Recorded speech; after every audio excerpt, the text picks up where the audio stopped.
So if you've been watching my content for a while now, you're probably well aware of the podcast that I co-host called the Indie Inkwell. And if you're not, it's a podcast that's hosted by myself and my good friend Longbox Entertainment from TikTok, and it's completely dedicated to independent comic books and interviewing the creators behind them and talking about the independent comic book industry in general. And being that there's not a lot of podcasts that specifically dedicate themselves to this market, we get a ton of emails from people wanting to come onto the show and promote their books. And at the same time, I get tons of direct messages and emails asking how to even go about getting onto any podcast. They either don't know how to go about asking for an interview without coming off as like needy, or they don't know what to include in an email for the podcasters, or there's any number of things. Well, hopefully I'm about to alleviate some of that because I'm going to give you the rundown on how to go about asking people for interviews, how to pitch your books to podcasters, and what they need from you in advance. And hopefully this will give you a little bit more confidence to approach people about getting on podcasts for interviews, and you'll be able to go into it just a little bit more prepared. So the first thing I'm going to mention is do research on the podcasts that you want to appear on. And I kind of lump comic book podcasts into 3 different categories. You've got your late night shows. These are the ones that are willing to allow people more adult language. They are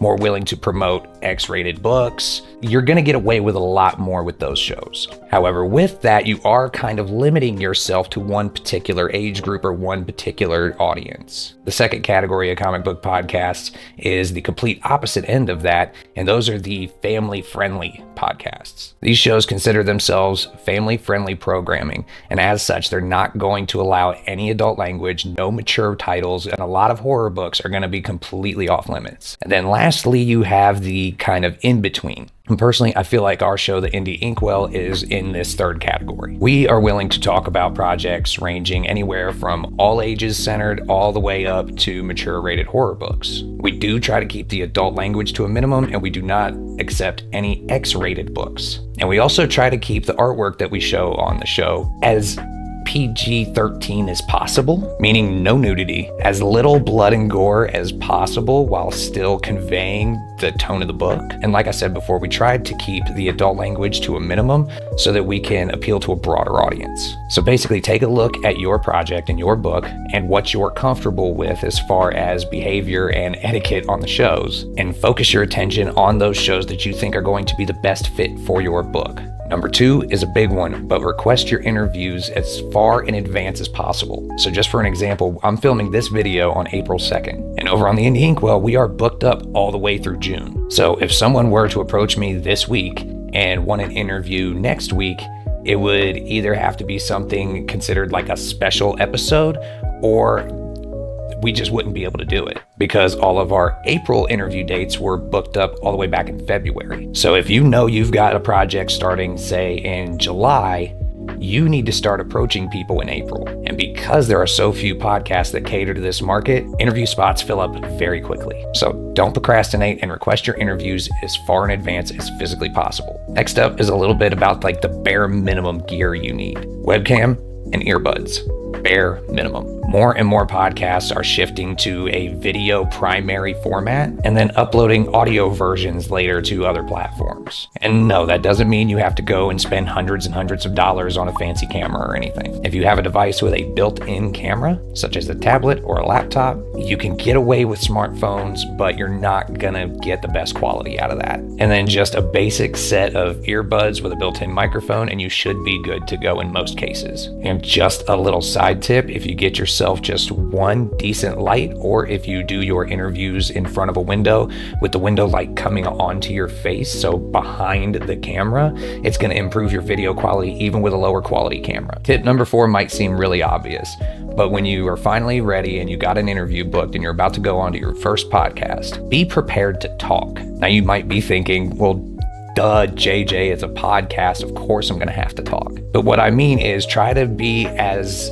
descriptive and expansive on your answers as possible without rambling. And I know that sounds probably like a pretty fine line to cross, but you would rather talk too much than too little. For example, a common question that we ask everybody on our show is, how did you originally get into comic books? What's your origin story? And if we get a answer like, my friend got me into them when we were kids, In our brains, we hear crickets after that. So be prepared to elaborate. Tell the whole story. What comic book did your friend introduce you to? What was the character in that comic book that you gravitated towards most? Or did it take you a while to find a character that you really liked and that you related with? Like any other art form or any other source of media, podcasters want to tell a story with their guests. So be prepared to tell your story, because I tell it to our guests all the time. If our guests don't talk, we don't have a show. And if that means you have to practice with somebody because you're a little bit camera shy or nervous, that's fine. If the podcast host knows what they're doing, you'll be comfortable after the first 5 or 10 minutes. But better conversation leads to better content, which in turn will lead to return visits and more invites and recommendations to other podcasts, which in turn leads to more promotion for your comic book. So like I said, it's better to talk too much than talk too little. Okay, so we've gone over the basic of the basic gear and a couple of ways to maximize your chances of getting accepted onto a podcast. Now we're gonna go into what I call the list. These are the 6 things that I ask for from every single person we interview on the Indie Inkwell. Now this list might vary from podcast to podcast based on the format of the show, but these are pretty basic things that I feel like most people are going to ask you for if you're trying to become a guest on their show. And item number 1 on that list is going to be a headshot or some kind of high quality photograph of yourself,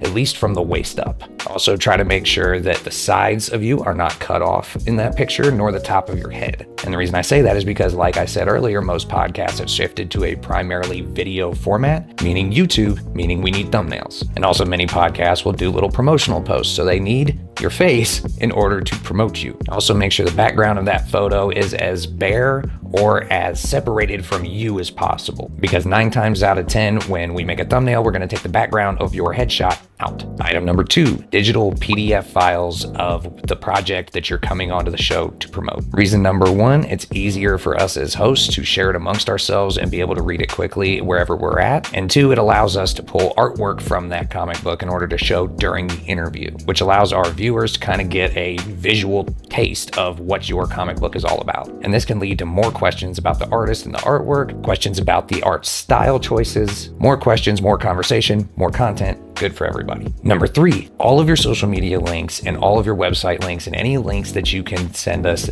that we can give to the audience in order for them to actually order copies of your book. These links can be shown on screen with QR codes. They can be left in video descriptions and podcast episode descriptions on audio format, because if people can't find you, people can't support you. Number 4, let the podcasters know any specific pages or artwork panels that you want them to make sure that they feature on the show. So if there's one particular panel that your artist is super proud of, or that you think really encapsulates the feel of the entire book, let the podcaster know to show that artwork. Item number 5 is on the flip side of item number 4, and that is letting people know what you do not want them to show, such as spoilers or character reveals or something along those lines. And this can also extend to topics of conversation that you don't want to talk about, whether it's something that just makes you feel uncomfortable or it's just something that you don't feel is relevant at all to the interview.